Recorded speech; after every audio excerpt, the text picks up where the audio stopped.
Hello and welcome to the Sugar Coated Marketing Podcast, where you get sweet advice on how to improve your marketing and grow your business. I am David Paris, your host, and in this podcast series, I interview top experts who give advice on the subjects of marketing, copywriting, advertising, and we even throw in a hint of self-development. We've got an incredible interview lined up today with Mike Rinard from Story Commerce. Mike specializes in email automations, and he shares with us the 5 email automations that every business should be using to create a great customer experience that keeps them coming back and generates more sales. So, Mike, it's great to have you on the show today. How's it going? It's great. Good to be here. Thanks for having me. And things are going well. How are you doing? I'm doing fantastic. Other than the pollen outside, it's the end of May here in Pittsburgh, and just driving down the street, my car has got a layer of yellow powder all over it. Yeah, we just got hit with a heat wave in Philly as well, so I'm with you. Well, for someone that's not familiar with you or with Story Commerce, why don't you give us a little bit of your background, how you got into copywriting? I know you've got some experience with retail, and how that applies to what you're doing now with Story Commerce. Yeah, well, I'll give you a quick overview on Story Commerce. And basically, I really like helping e-commerce businesses find great customers for their business and grow their business. But one of the things I found through working with e-commerce businesses over the last couple of years is, first, customers today have just massively big expectations. And whether that's expectations for great products, for fast delivery, for, all different kinds of things. One of those things is for the way that they are communicated to. And so, the days are kind of over where you can just send out one massive email to everybody on your list, right? And so, through the process of working with e-commerce businesses and just kind of seeing a lot of this stuff going on, I've just realized how important it is to create segmented parts of your audience and then set up automations for those people. So what I do with Story Commerce is really build these email systems that automate all these different parts of the customer life cycle and send emails to people based on behavior that they are the things that they're doing, right? So if somebody signs up for your list, they get a welcome email.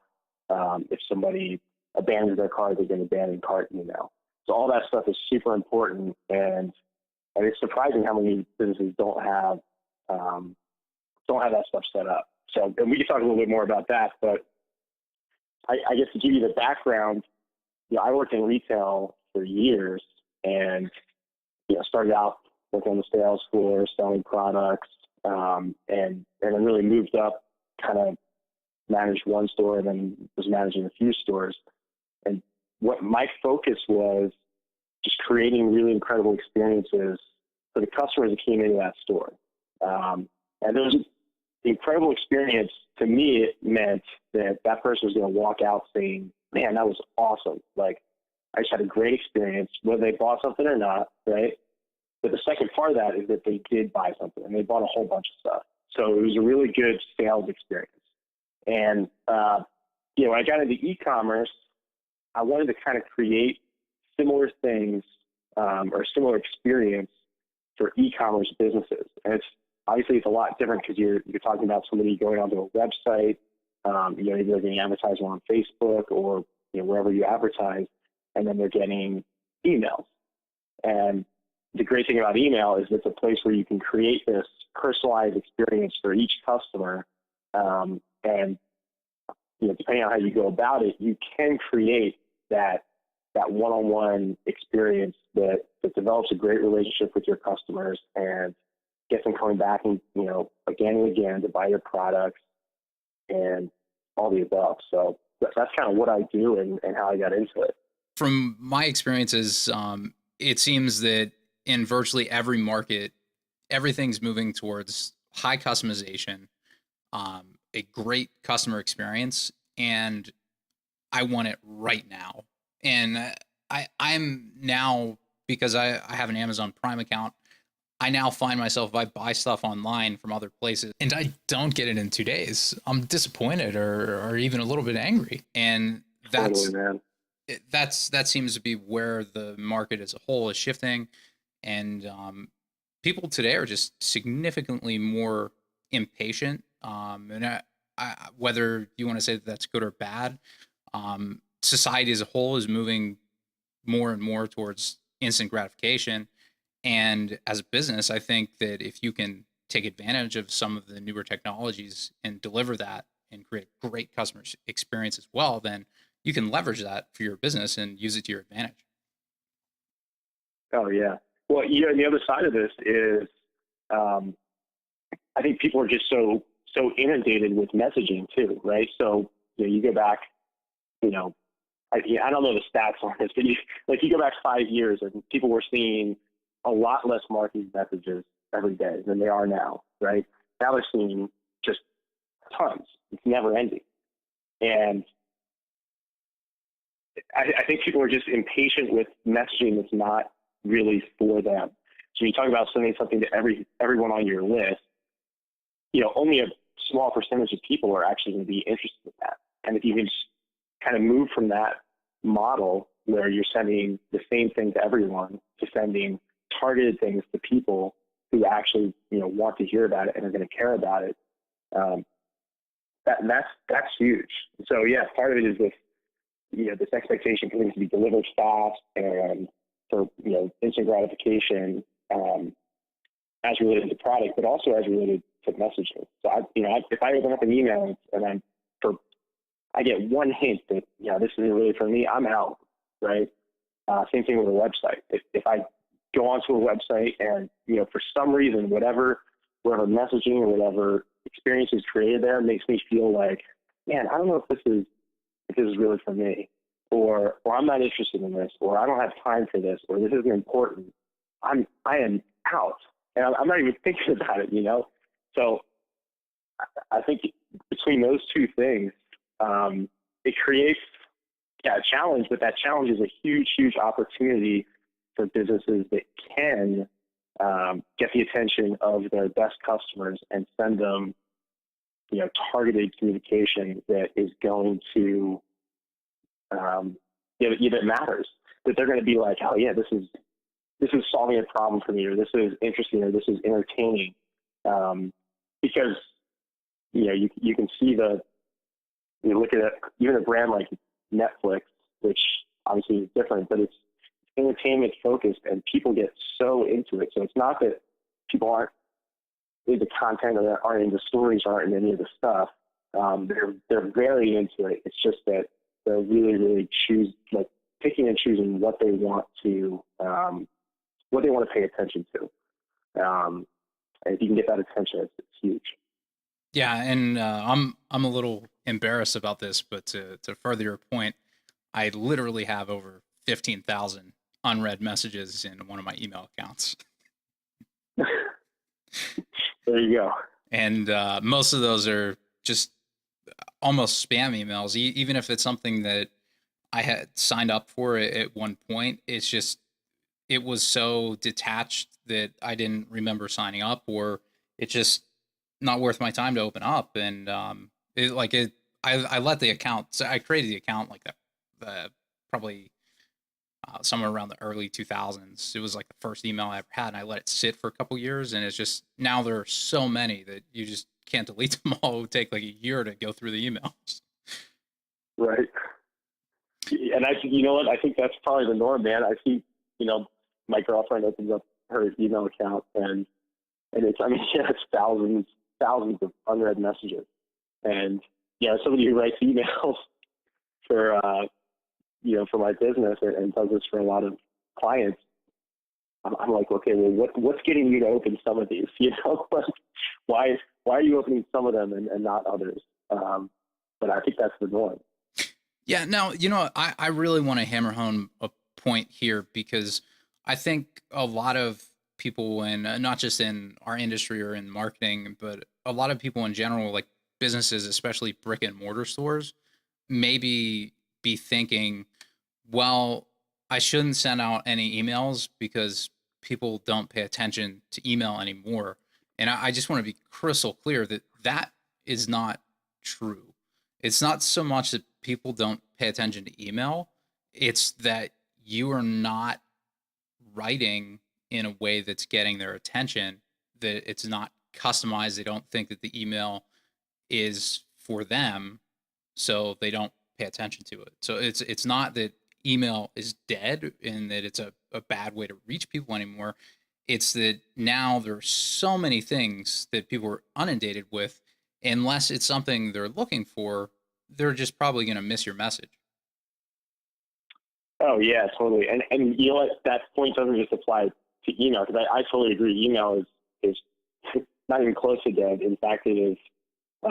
It's one of the prime drivers of business. It's more alive than it ever has been. But that idea of people being just overwhelmed by all the messaging. Yes, some of that's happening in email, but that's happening on Facebook, Instagram, billboards, web advertisements. I mean, everywhere. So people just don't have the attention span for any of that stuff anymore. And that really applies across the board. But yeah, like you said, email is more alive than ever. It's so important. And one of the automations that I talked about building for your business is called a win-back campaign, right? And so you just talked about, okay, you've got thousands and thousands of unread messages in your inbox, and essentially some of them are spam. And I agree with you, because I think the definition of spam is anytime you're sending an email to somebody that they don't want to get, right? And that's not just like you buy a list and send it out. It's like if you have a list of 20,000 people and 18,000 people aren't reading the emails that you send out, well, in a sense, you're kind of spamming those 18,000 people, because if they haven't opened an email in a year, what's the point of continuing to send it? One of the automations that I talk about setting up and set up for story commerce is called a win-back sequence. And it's really designed to get people to kind of come back to your brand, because there's so many customers, they're going to, they either buy a product or they sign up for your list. And there's that initial excitement when you first do that, and something happens or it doesn't happen, right? They either buy a product or they don't buy a product. They get really engaged with the brand or they don't get really engaged with the brand. But let's say they do get engaged with the brand and they start this customer life cycle. After a certain period of time, almost no matter what, they're gonna disengage a little bit, right? It's not going to be as exciting anymore, and they're going to stop opening emails. Maybe they're not opening every one that you send, and eventually they kind of just start, what you could think of as defecting from the brand, where it's not in the focus of their attention anymore. And a win-back sequence is automating the process of bringing that person back in by, maybe it's saying, hey, we miss you, haven't seen you in a while, or sending them a targeted offer. And if they don't respond to that win-back campaign, however you set it up, and you can set it up in a lot of different ways, I advocate actually getting them off of your email list, because, like you said, then you're just sending an email to somebody who doesn't want it in the first place. But it's also going to have a really negative effect on everybody who does want to get those emails, because if you have the majority of your list is made up of people who aren't opening your emails, aren't clicking, aren't engaging in any way, that affects your deliverability. And then people that actually want your emails, well, they might not be getting them because they could end up in the spam folder. One of the things that email service providers, Gmail, every single one of them look at is when you're sending out to a big list like that, how many people are engaging with it? And if most people aren't, they're going to think to themselves, well, we're going to do our customers a favor and put this in the spam box, because that's where it goes, right? Yeah, and actually, you see a lot of ESPs, email service providers, beginning to add things in like pruning options, like Drip, for example, has, if someone hasn't opened like your last 3 or 4 emails, they go onto a separate list, and you can go and prune your email list, and it will just automatically put the people that didn't open a certain number of emails in there, and then just delete them from your list. Yeah, no, that's great. And yeah, I think getting people off the list, but you don't have to end the relationship there because, you know, who knows why they stopped opening an email? Like there could be so many different reasons. I read a case study, I think it was a few weeks ago, and I'm actually trying this out with a client now where, you know, get those people off the list, but instead of just saying, okay, they're gone forever, let's take that email list and upload it to Facebook and create a custom audience. And then you can, you know, run really, really cheap ads. There's going to be a small list of people. Obviously it's going to grow over time, but it's not like it's going to be, you know, a massive group. And then you just run targeted ads to those people and either, you know, try and get them to re-engage that way or send them directly with products or however you want to do it. But I can't remember who the brand was. I read a case study of a brand that was doing that and had a lot of success. So I'll keep you posted and testing it out now. Yeah, and I've actually done that with one of my clients that they had a fairly large email list, but they started collecting emails as early as I want to say like probably 1998 or 1999. So like right when email was starting, and the first thing that I did was take their list, and the services never bounce, and I put it through never bounce, and the list went from 10,000 to 700.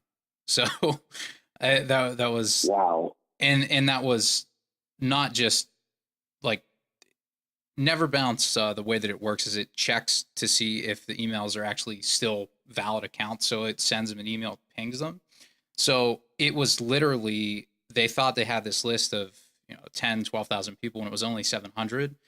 And the reality of it was like 12 or 10,000 of the emails, like literally just weren't in existence anymore and couldn't receive messages because they were like older Yahoo accounts that had just been deleted or things like that. And I mean, it's definitely something to be aware of because they weren't using ESP. They were just sending out blasts from their website, and it was basically sending out almost 10,000 messages that were going to nowhere. So, I mean, talk about your response rates and email service providers sending you to spam. That's definitely something to pay attention to and be aware of.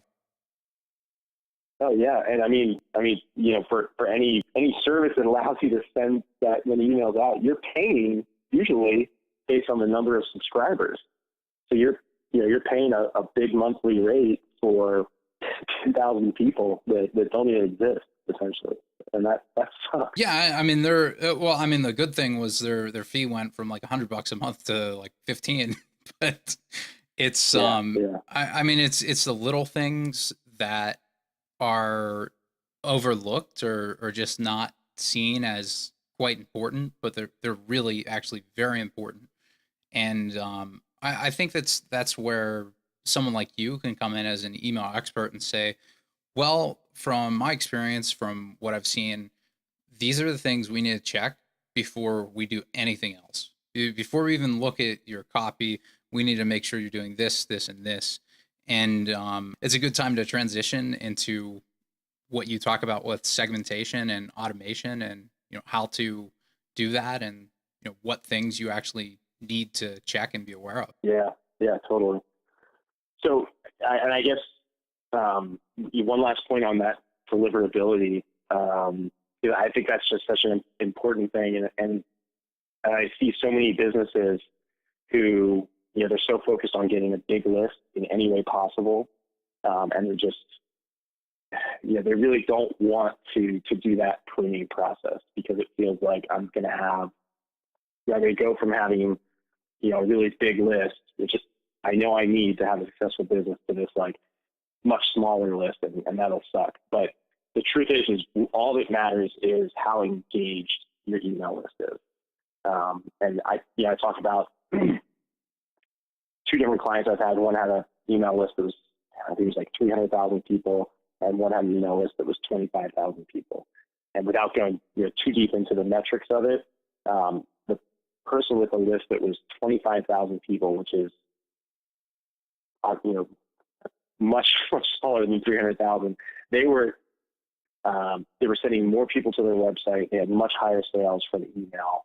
all the above, right? Because this 300,000 person list is exactly like what you're talking about, where, a good portion of those people probably didn't exist anymore. A good portion of those emails were getting put in the spam folder, and their, open rate was, it was tiny, like 2%, something like that.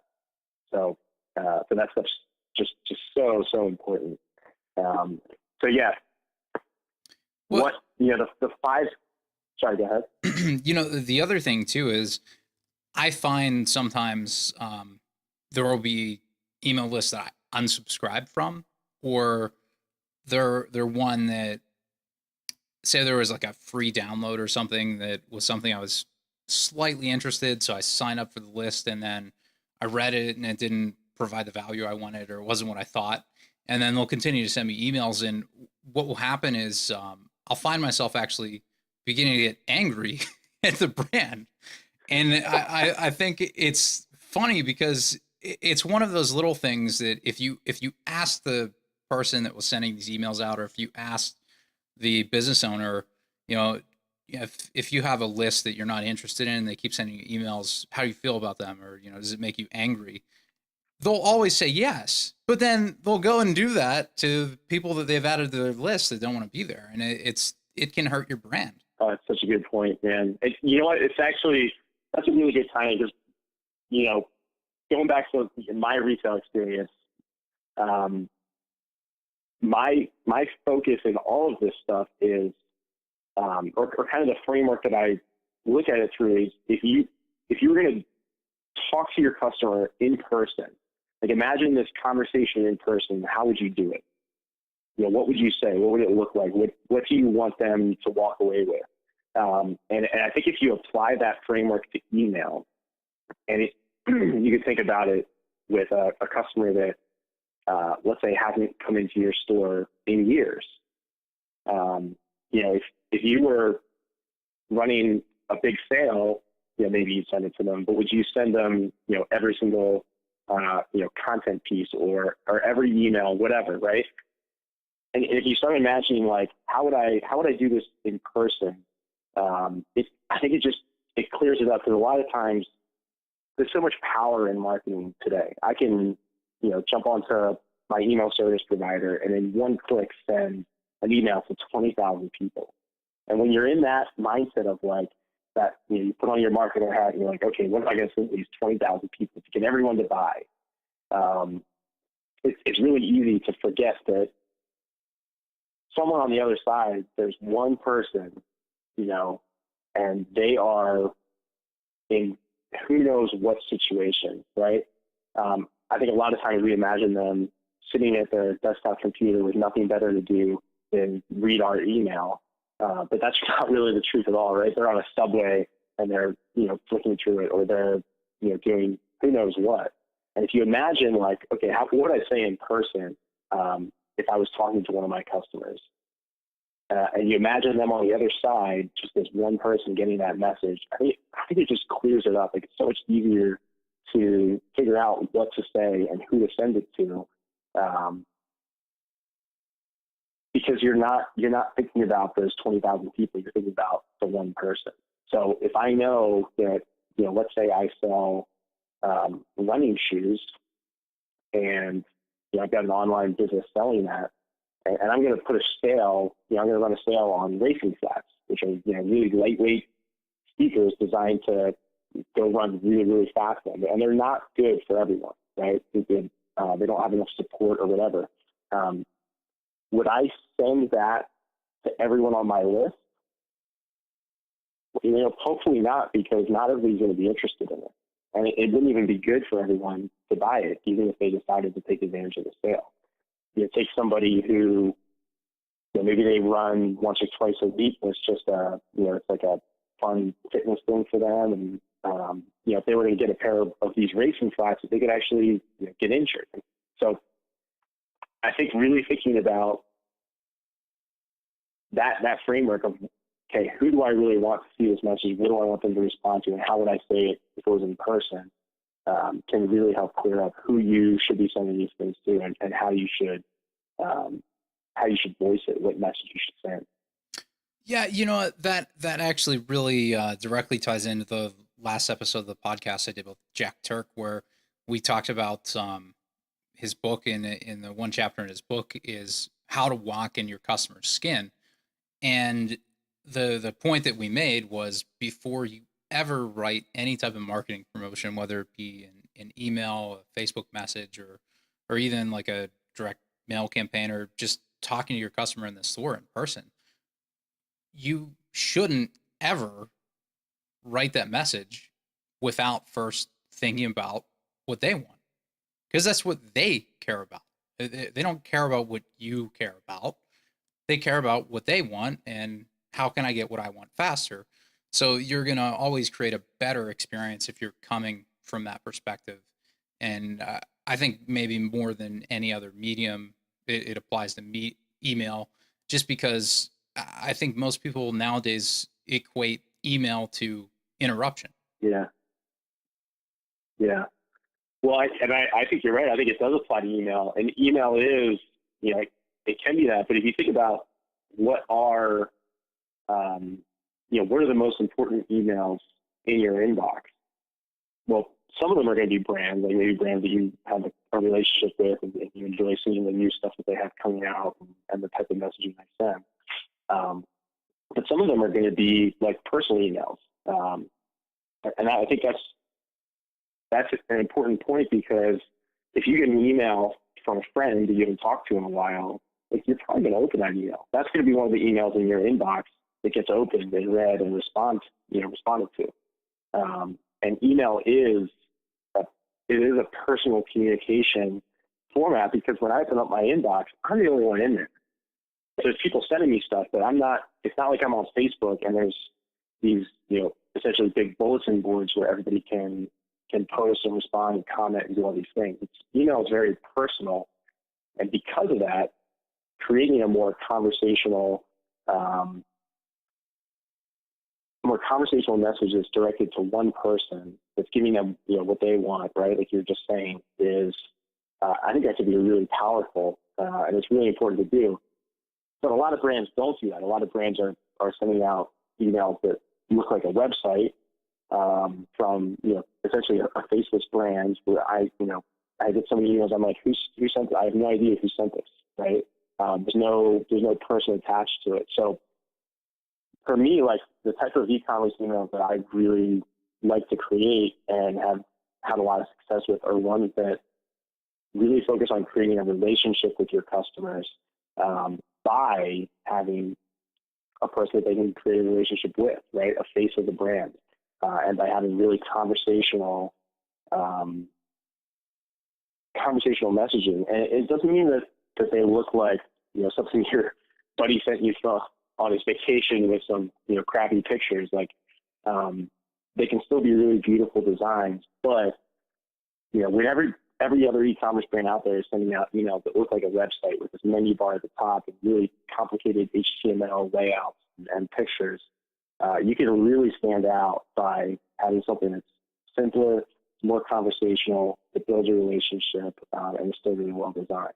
So. Yeah, that really ties into a lot of the stuff that Darren Hardy talks about, and the stuff that he put out with Success Magazine. And one of the key points that he always hammers home is people do business with people. People don't do businesses with entities or corporations. They do business with other people. So if you can humanize your brand, put a face to it, or get around some type of cause, but in a true and genuine way that is still being yourself and being your core brand, then it really also ties into creating that experience. Because then you talked about email as a very personal thing, so you're not going to share your personal things with some corporation, some big corporation, or some entity. You're not going to get personal with them. They're not. It's not something you can relate to as a human being, but you can relate to another human being, or someone that's gone through a similar struggle that you're going through, or something like that. So I think that it's really important to not lose sight of staying human. And I think one of the best ways to do that too is how you talk about your 5 key automations to be more human and to create a better customer experience. So why don't we talk about those? Yeah. So I think we were going to get to those, and I just keep getting sidetracked on interesting things you say, which I could totally keep doing. But okay, so yeah, I really like talking about the 5 core e-commerce automations and keeping that focus on staying human and conversational, because again, same as when you have this email service provider that you can send out 20,000 emails. When you start talking about automation, it's really easy to forget that there is just one person on the other side that's going to get that email, even if it's automated. So keeping it really conversational and human feeling is super important. But the 5 core e-commerce automations that I build are first is a welcome sequence, and that's obviously something that happens when somebody either signs up for your list or they make their first purchase. And those would be 2 different welcome sequences, right? Because those would be 2 different segments. Somebody who's never bought, but they sign up for your email list is one segment. Another segment would be somebody who just made their purchase, but they weren't on your email list previously. And through the course of doing that, they signed up and said, yeah, I'd like to receive the newsletter or however you do that. And that kind of introduces them to the brand and engages them. If you send them to your best content, you can do a lot of different things. But the welcome sequence is super important. I got to tell you, I cannot believe I sign up for endless email lists, right?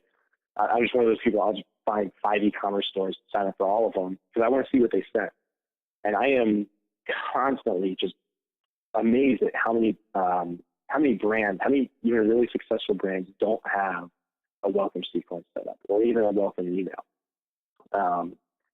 And what that means is that there's a really good chance they're not converting on the email to the extent that they could. So they're kind of missing out there. So welcome sequence, super important. And that's the beginning of the customer journey. The second automation is a post-purchase automation. And that would be, after somebody makes a purchase, what happens? A lot of times it's nothing, right? You make a purchase, we get to that first purchase and we're like, all right, boom, we're done here. We got the purchase, enjoy it. And a lot of brands are really focused on getting that first purchase. But I think it's really important, again, going back to retail, when somebody would make a purchase, I would walk around the counter, shake their hand and say, thanks for coming in today. And if you can create that kind of follow-up experience through email by saying, maybe it's a message from the founder is the first email. It goes out a few hours after somebody makes a purchase. And it just says, hey, thanks for making your first purchase with us. That's really important, and we really value you as a customer.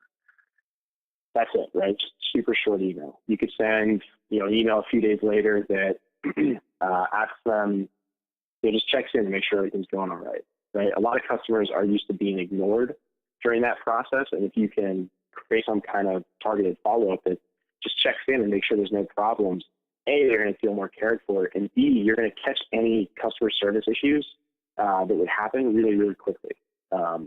And that again is just going to create better customer relationships, and it's going to reduce negative reviews. And then another classic email in the post-purchase sequence would be asking for a testimonial or a review. And so that's the post-purchase sequence, and you can get a lot more complicated than that too. You can add on future emails where you're cross-selling related products. You can do all kinds of things. So that's an important one. The third automation is an abandoned cart sequence. And,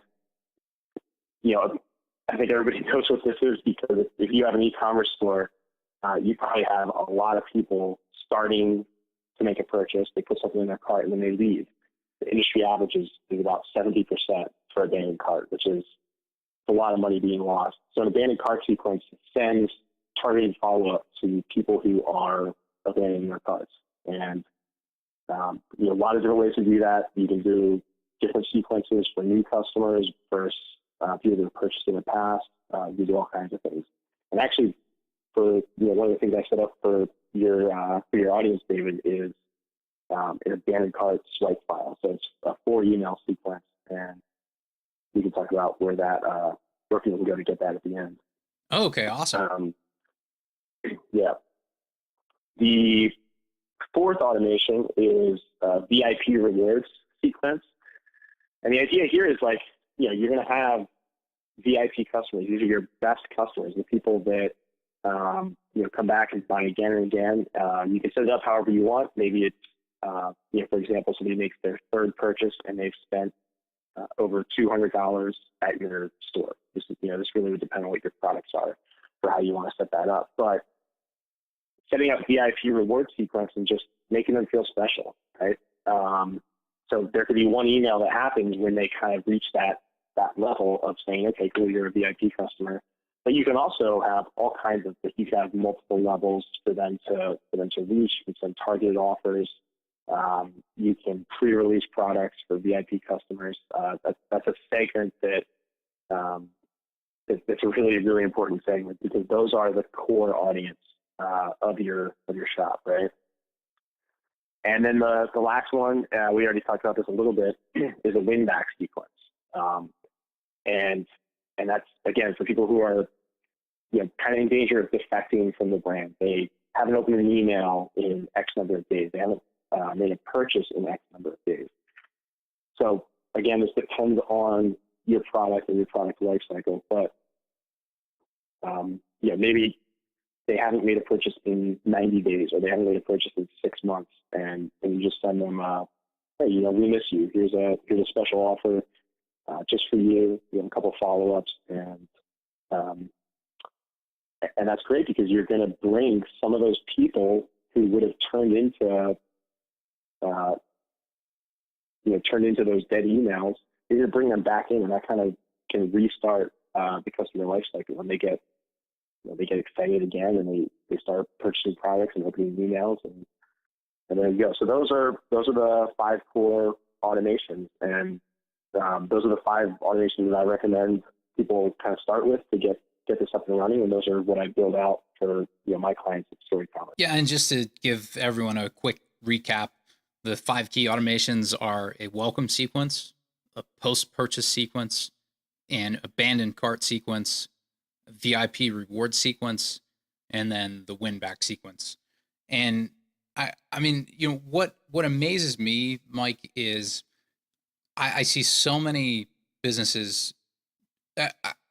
I consider a lot of these to not so much the writing, but just in general, having this as part of how you do business is kind of like basic to have a really successful business. And I think a lot of people are actually aware of that and know that they should have them, but there are so many that don't.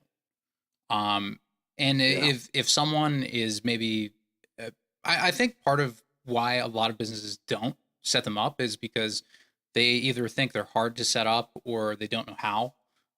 So, if someone's interested in reaching out to you to learn more about these, or, how you could help them apply that to their business, what would be the best way to get in contact? Yeah, well, my website is story-commerce.com.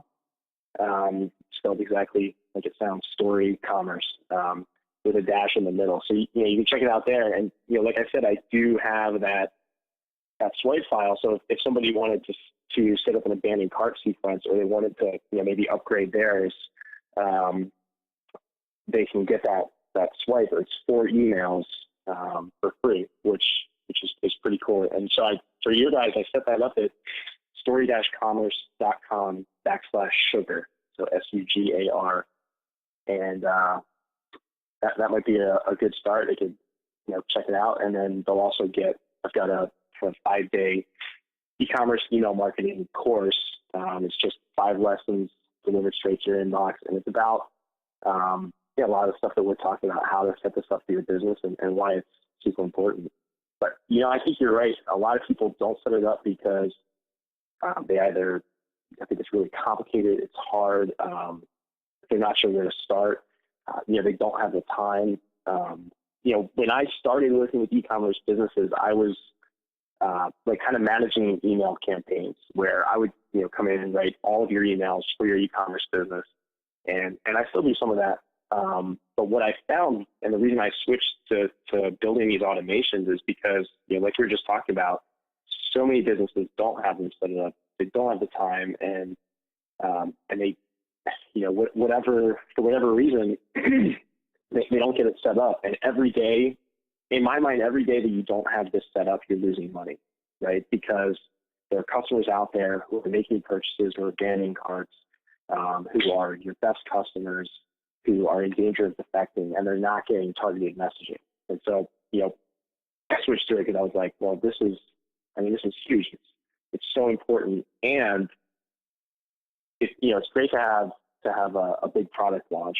And I've done a lot of product launches, and they're great and they're fun and they're valuable. But when you set up one of these automations, dude, this is an asset for your business, right?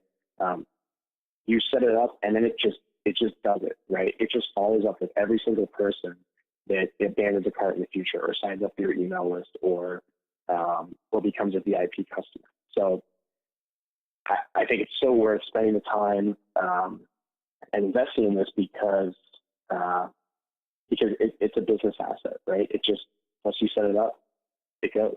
It does its thing, and that's awesome. Yeah. So if anyone is relatively even considering setting this up for their business, I would highly suggest checking out the swipe file that Mike put together. He's done this very successfully for a lot of companies, and I'm really glad that he put that together for the audience here. And Mike, it was absolutely fantastic to have you on the show today. Dave, it was great for being on, and thanks a lot for taking the time.